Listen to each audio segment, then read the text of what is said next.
You are watching on Go Back Su World now.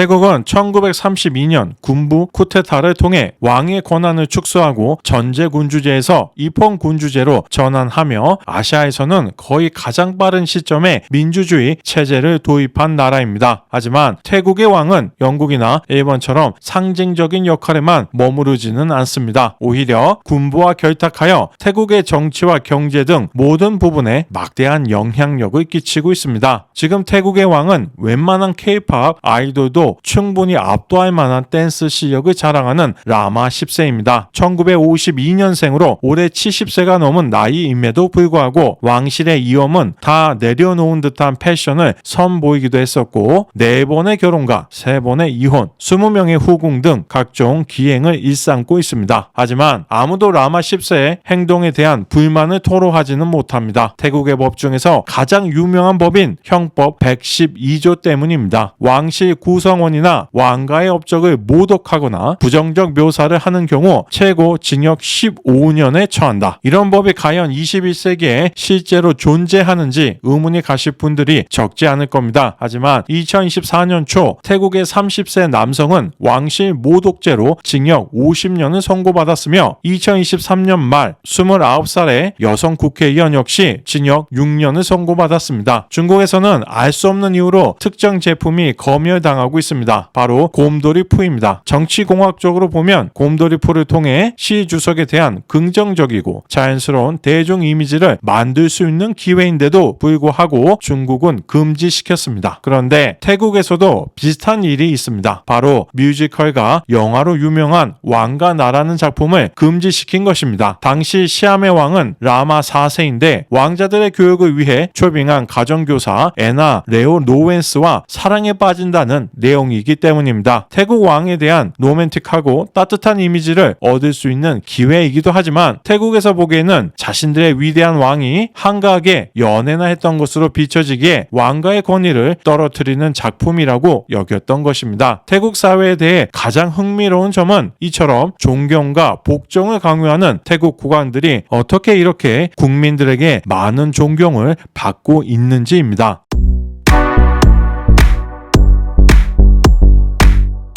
태국은 현재 국교가 따로 정해져 있지는 않지만 전체 인구의 약 95%가 상자부 불교를 믿는 불자들의 나라입니다. 따라서 태국인들은 어렸을 때부터 불교 문화에 깊이 스며들게 됩니다. 심지어 불교에서 중요한 날들을 국경일로 지정하고 전국적으로 주류 판매를 금지할 정도입니다. 반면 동북아시아 상국은 대승불교를 믿습니다. 상자부 불교는 개인이 스스로 수행하여 깨달음을 통해 열반에 도달하는 것을 목표로 합니다. 이는 개인이 먼저 깨달음을 얻어야만 다른 이들에게 좋은 영향을 미칠 수 있다는 관점에 기반합니다. 반면 대승불교는 자신뿐 아니라 모든 중생의 깨달음을 돕는 보살행을 중시합니다. 모든 중생의 구제를 강조하는 것이죠. 따라서 불자들의 사회적 참여와 타인을 위한 노력을 종교적 수행의 중요한 부분으로 봅니다. 만약 태국이 상자부 불교가 아니라 대승 불교를 믿었다면 지금처럼 왕족, 군부, 상류층, 서민층으로 계급을 명확하게 나누는 사회가 되지 않았을 수도 있을 것 같습니다. 태국에서 불교는 마음의 안식처가 되고 있기는 하지만 동시에 왕의 직권을 강화하는 도구로도 사용됩니다. 가장 중요한 키워드는 업보, 인가법, 윤회입니다. 업보는 현재의 상태는 과거 행동의 결과라는 뜻입니다. 태국 불교의 가르침에 따르면 왕족들은 전생에 그만큼 훌륭한 일을 했던 것이기에 현생에서 남들보다 훨씬 부유한 삶을 누리는 것이 당연한 것이죠. 인가법은 모든 형상은 원인과 결과에 의해 일어난다는 것을 뜻합니다. 당연히 현재 태국의 왕이나 왕족으로 태어난 사람들은 이런 결과를 얻게 된 원인이 있었겠죠. 따라서 태국인들은 자연스럽게 왕가 사람들은 전생에서 대단한 업적을 이루어낸 사람들이라고 믿습니다. 윤회는 현세의 삶이 단 한 번이 아니라 여러 생애를 거쳐 이어진다는 믿음을 기반으로 합니다. 따라서 현재의 부당함, 어려움을 참고 성실히 살아가면 언젠가 고귀한 존재로 다시 태어날 수 있으니 참고 견디라는 것이죠. 즉 업보와 인가법은 현재 왕의 권력을 정당화하며 윤회는 가난한 서민들의 불만을 잠재우는 수면제 역할을 한다고 볼 수 있겠습니다. 이처럼 불교 교리들은 태국 국민들에게 왕권을 신성시하고 도전할 수 없는 것으로 만들며 사회적 위계 질서를 자연스럽고 정당한 것으로 받아들이게 만듭니다. 태국에서 왕은 불교를 장려하고 불교는 왕을 정당화하는 것이죠. 이러한 교리에 깊게 빠진 태국 서민층들에게는 지금 신분 상승을 위해 노력하기보다는 현재 자신에게 주어진 삶에 최선을 다해서 다음 생에 더 좋은 신분으로 태어나는 게 오히려 더 현실적인 방법인 것입니다. 북한의 백두 혈통들 입장에서는 이 얼마나 신박한 방법입니까? 개방은 개방대로 하고 권력은 권력대로 유지할 수 있으니 자연스럽게 유레카가 터져 나올 만한 묘수입니다. 하지만 안타깝게도 사회주의의 유물론적 세계관에서는 신이나 영혼 등 초자연적인 존재나 종교적 신념은 인정하지 않습니다. 그동안 종교를 민중의 마약이라고 말해왔는데 갑자기 종교를 통해 인민들을 세뇌시킬 수는 없는 것이죠. 놀라운 사실은 북한의 강압적인 사회 통제보다 오히려 종교를 통한 세뇌가 더 효과적일 수도 있다는 부분입니다. 하지만 이러한 종교적인 세뇌로 왕권에 대한 모든 도전을 막을 수는 없습니다. 결국 누군가는 매트릭스에서 깨어나게 되어 있으니까요. 그럴 때 왕가가 사용하는 방법은 바로 무력입니다.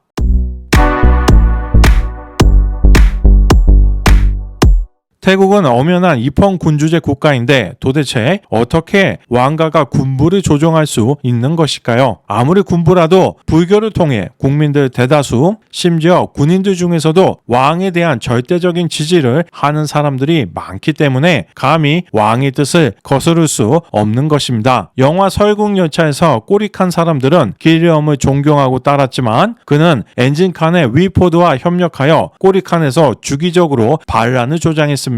위포드와 기리엄은 그러한 방법으로 설국열차 내에서 인구 조절 및 질서 유지를 통해 권력을 장악합니다. 태국 왕과 군부 역시 스페인 축구 국대의 티키타카 못지않은 현란한 컴비네이션 플레이를 펼치며 태국 국민들을 통제해 왔습니다. 정치공학적으로 보면 사실 매우 간단합니다. 첫 번째, 왕가에 대한 개혁 등을 요구하는 정치인이 총리가 되면 군부를 조종해서 쿠데타를 일으키게 합니다. 군부 입장에서는 정권을 장악하면 국가의 요직을 차지하고 각종 이권 사업에 개입할 수 있기 때문에 매우 반가운 일입니다. 대신 왕가의 이익만 건드리지 않으면 됩니다. 두 번째, 국민들이 선택한 총리가 군부에 대한 안 좋은 개혁을 하려고 합니다. 그럼 군부에서 쿠데타를 일으키고 국왕의 허락을 구합니다. 국왕은 어느 쪽을 지지하는 게 본인에게 더 큰 이익이 되는지 판단한 후 새로운 정부의 승인 여부를 결정합니다. 세 번째, 현재 총리는 군부에서 내세운 인물이며 왕가와 큰 문제가 없지만 군부 내 다른 세력이 더 강한 힘을 키워 쿠데타를 실행합니다. 태국 군부에는 여러 파벌이 있으며 서로 권력을 잡으려 치열한 경쟁을 거듭하고 있기에 언제든지 빈틈만 보이면 다른 계파가 쿠데타를 일으킬 수 있는 것입니다. 이런 경우 태국 국왕은 어느 계파를 지지하는 게 본인에게 더 큰 이익이 되는지 판단한 후 쿠데타를 승인할지를 결정합니다. 이와 같은 태국 국왕의 정치 노름으로 인해 1932년 이후 총 19번의 쿠데타가 있었고 그중 12번이 성공했습니다. 무려 약 4년 10개월마다 쿠데타가 발생한 것입니다. 그나마 실패한 7번은 군부가 국왕의 입맛에 맞는 조건을 제시하지 못했던 것이죠. 만약 태국 국왕이 어떠한 쿠데타도 인정하지 않는다면 태국에서는 쿠데타가 발생하지 않을 겁니다. 하지만 전국의 혼란을 자신의 권력과 이익을 강화하는 데 이용하는 태국의 왕이 존재하는 한 태국에서는 앞으로도 얼마든지 반복될 것입니다. 여전히 태국 국민들 눈에 왕은 그저 선량한 통치자이며 국가의 혼란을 극복하기 위해 노력하는 사람일 뿐이고 군부 역시 잘못된 정치를 바로잡기 위해 애국심으로 나선 것으로 여기는 사람들이 많습니다. 현 국왕인 라마 10세가 기행을 저지를 때마다 많은 태국인들은 그의 아버지인 라마 9세를 그리워합니다. 적어도 선대왕은 품이 있고 국민들을 아끼는 왕이었다는 것이죠. 물론 라마 9세는 대외적으로 국민들을 돕는 여러 좋은 활동들을 한 것으로 알려져 있지만 그 역시 군부 정부를 조종해 왕가의 이익을 최우선적으로 추구하는 사람이었을 뿐입니다. 만약 그가 정말 국민을 위한 왕이었다면 수십조 원에 달하는 엄청난 재산을 축적할 수는 없었을 테니까요. 더불어 라마 9세의 집권기는 물론 최근까지도 쿠데타가 꾸준히 발생하고 있다는 것을 보면 과연 그가 태국의 미래에 대해서 심각한 고민을 해보기는 했는지 의심스러울 뿐입니다.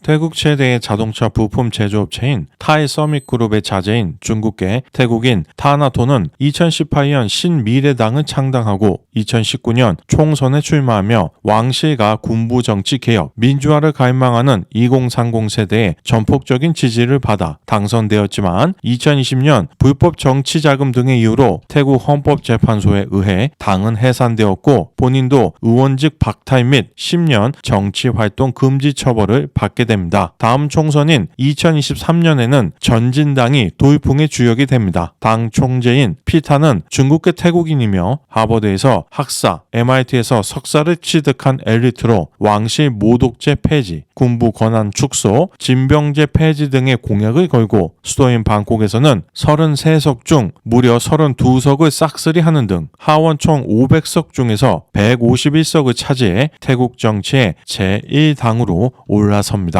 총리로 선출되기 위해서는 상하원을 합친 750석에 과반인 376석을 넘어야 하는데 태국 정부가 2017년 군부가 상원의원 250명을 모두 지명하는 것으로 헌법을 개정했기에 전진당은 하원에서만 376석을 모아 연립정부를 만들어야만 했습니다. 하지만 피타와 전진당이 각고의 노력 끝에 모을 수 있었던 건 6개 정당 309석밖에 되지 않았습니다. 전진당이 연립정부 형성에 실패하자마자 141석을 가지고 있는 푸아 타이당은 자신들의 이익을 위해 결국 군부 정권과의 연합을 선택했으며 중국계 태국인 패통당 친나왓이 최연소 총리로 선출되었습니다. 그녀의 아버지는 탁신 친나왓, 첫째 공호부는 쏨차이 윙사왓, 둘째 이모는 잉낙 친나왓으로 모두 태국 총리를 지냈습니다. 결국 태국 정치계의 야합은 제대로 된 경력 하나 없는 여성을 가문의 후광만을 보고 총리로 선출하면서 개혁을 열망하는 태국 국민들의 기대에 또 한 번 깊숙이 비수를 꽂았습니다. 그리고 2024년 8월 태국 헌법재판소는 만장일치 판결로 전진당 역시 신미래당처럼 위헌정당으로 규정하여 강제 해산시키고 총재인 타파 역시 10년간 정치 활동을 금지당합니다. 신미래당에서 전진당으로 재탄생했었는데 또다시 당명을 국민당으로 바꾸게 된 것입니다. 현재 국민당은 민주주의 체제에서 대다수를 차지하는 보통 국민들이 진정한 국가의 주인임을 표현하는 역삼각형 모양의 로고를 선택하며 2027년 차기 총선을 준비하고 있습니다. 이처럼 태국에서는 최근 들어 정치 개혁에 대한 요구가 가파르게 증가하고 있습니다. 더불어 왕실이나 군부에 대한 비판 시위도 늘어나고 있습니다만 아직까지는 태국 사회를 변화시킬 수 있는 동력이 되기에는 역부족입니다.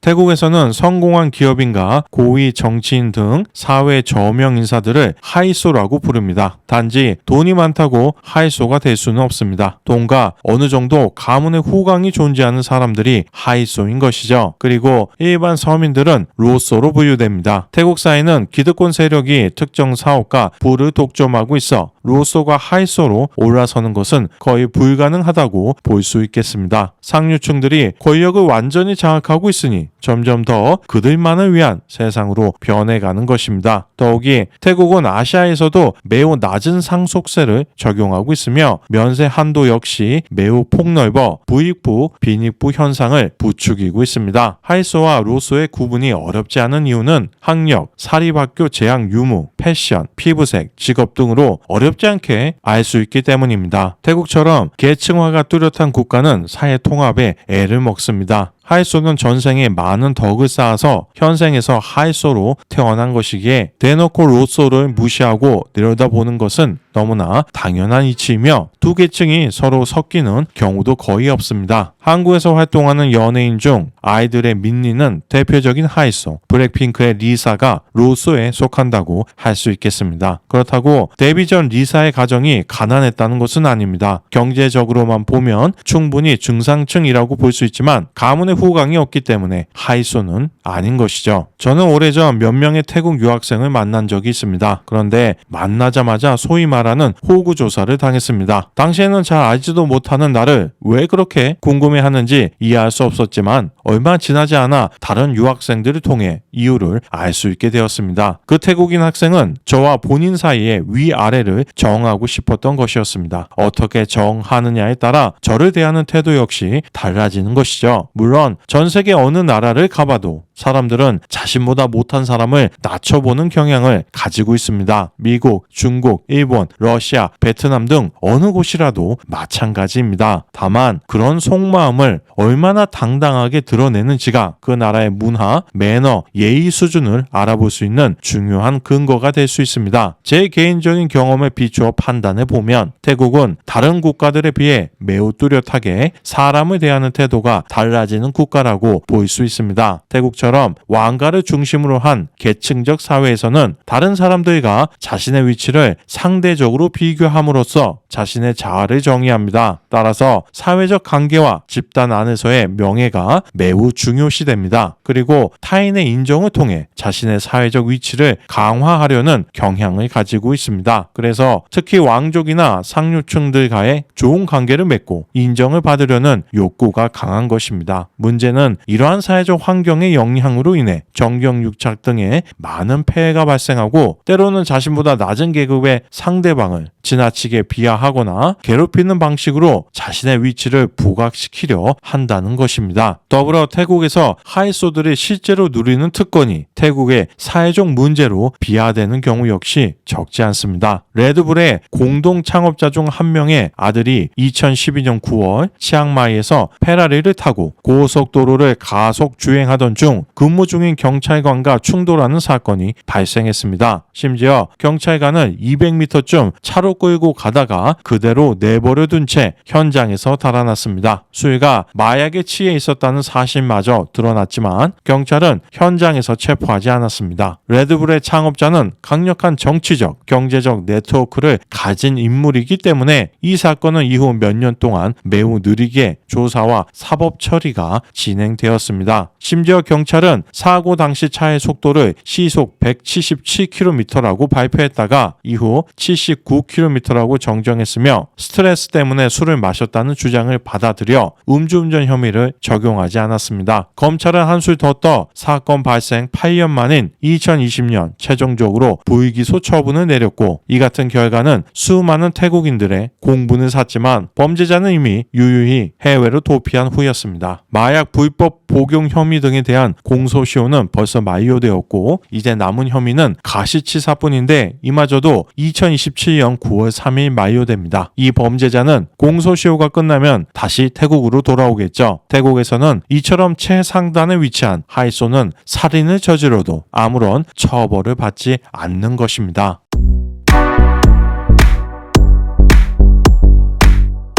아무리 힘없는 로쏘들이라고 해도 이런 사건들이 지속적으로 발생하면 지도층 입장에서는 신경이 쓰일 수밖에 없습니다. 그래서 태국의 상류층들은 평소 태국 드라마 등 대중 매체를 활용해 하이소에 대한 미화에 적극적으로 나섭니다. 일반적으로 태국의 대중 매체에서는 하이소를 성공한 사업가이자 리더이며 모두에게 관용을 베푸는 훌륭한 사람으로 그리고 있습니다. 하이소들은 경계와 반목의 대상이 아니라 로쏘들이 존경하고 따라야 하는 대상으로 세뇌하여 자연스럽게 하이소의 권위를 인정하게 만드는 것입니다. 괜히 태국에서 사람들의 이목을 끄는 신선하고 기발한 광고들이 많이 나오는 게 아닙니다. 각종 매체들을 활용한 정치적인 선전선동이 본래 많았기에 덩달아 기업 광고 능력까지 올라간 것이죠. 이처럼 대중매체와 광고는 지도층의 메시지를 널리 퍼뜨리고 그들의 권력과 이익을 강화하며 대중을 설득하고 여론을 조작하는 구가는 중요한 역할을 하고 있는 것입니다. 태국의 트랜스젠더가 많은 이유에 대해서 많은 분석이 있습니다. 몇 가지 대표적인 의견을 말씀드리겠습니다. 태국의 불교 문화는 성별을 초월한 영혼의 개념이 강하게 자리 잡고 있기에 태국인들로 하여금 성별 정체성에 대해 상대적으로 개방적이고 관용적으로 생각하도록 만듭니다. 더불어 일부는 어려운 경제 사정으로 인해 엔터테인먼트나 관광업에서 활동하기 용이한 트랜스젠더의 삶을 선택하기도 합니다. 이처럼 수요가 많으니 자연스럽게 수술 및 의료적 지원의 접근이 용이하게 되었으며 이는 더욱더 많은 태국인들이 새로운 삶을 선택하게 만드는 요인으로 작용합니다. 태국의 대중문화 속에서는 많은 트랜스젠더들이 등장하며 대부분 긍정적인 이미지로 보여지는 경우가 많습니다. 그리고 태국 사회가 성소수자를 폭넓게 받아들이는 것에 대한 소수 의견으로 태국 거의여층의 목적성이 포함되어 있다고 보는 시각도 존재합니다. 첫째, 국제사회에 트랜스젠더와 같은 성소수자를 관용적으로 받아들이는 모습을 보여주어 태국 군부가 현대적이고 진보적이며 포용적인 정부라는 이미지를 보여주기 위해서입니다. 물론 태국 국왕 역시 국민 모두를 차별 없이 보호하고 있다는 이미지를 더욱 견고하게 만들어줍니다. 둘째, 사회 구성원들이 서로 다른 사회적 관심을 가지게 되면 왕이나 군부에 대한 태국 사회의 통합된 저항을 막는 데 유리합니다. 특히 성소수자처럼 특수한 집단은 일반 국민들과는 정치적으로 다른 입장, 다른 요구사항을 가지고 있을 가능성이 크기 때문입니다. 셋째, 정치적 논쟁과 독재에 대한 반대 여론이 커질 때 성소수자와 관련된 문화적 이슈를 부각시켜 위로 향하는 정치적 압력을 줄입니다. 이처럼 성소수자가 많다는 것은 태국 국왕과 군부의 독재를 직접적으로 강화하는 요인은 아니지만 이와 관련된 태국의 사회적 문화적 맥락을 보면 성소수자의 존재는 기득권층에게 유리하게 작용되는 면도 있다고 할 수 있겠습니다. 물론 하나의 정답은 없습니다. 여러분의 관점에서 여러분이 맞다고 생각하는 게 바로 여러분의 정답일 것입니다. 태국은 한 번도 독립국의 지위를 잃은 적이 없다고 하지만 근대화 초기부터 영국, 프랑스, 미국 등 항상 서구 강대국들로부터 강한 영향을 받아왔습니다. 국민이 자주적인 선택을 할 수 없다는 것이 얼마나 슬픈 일인지는 한국인이라면 스스로의 역사를 통해서 잘 알고 있을 것입니다. 다만 태국 사회를 보면 그나마 강대국의 영향력이 있었기에 지금처럼 최소한의 민주주의가 작동하고 관광대국으로 발전할 수 있었던 것이 아닌가 하는 생각이 드는 것도 사실입니다. 만약 태국 왕가와 군부가 강대국들의 눈치를 보지 않았다면 지금보다 훨씬 심한 독재와 대중에 대한 사회적 탄압이 있었을 가능성이 큽니다. 태국은 입헌 군주제 국가이지만 여러모로 공산주의와 닮아 있습니다. 공산당의 권력이 국왕, 군부, 하에서로 나눠져 있고 미디어뿐만 아니라 종교까지 동원해 국민들의 불만을 잠재우고 자신들의 권력 기반을 공고히 하고 있다는 차이점만 있을 뿐입니다. 댓글을 통해 소중한 의견을 자유롭게 남겨주시기 바랍니다. 오늘 영상은 여기에서 마치겠습니다. 시청해주셔서 감사합니다.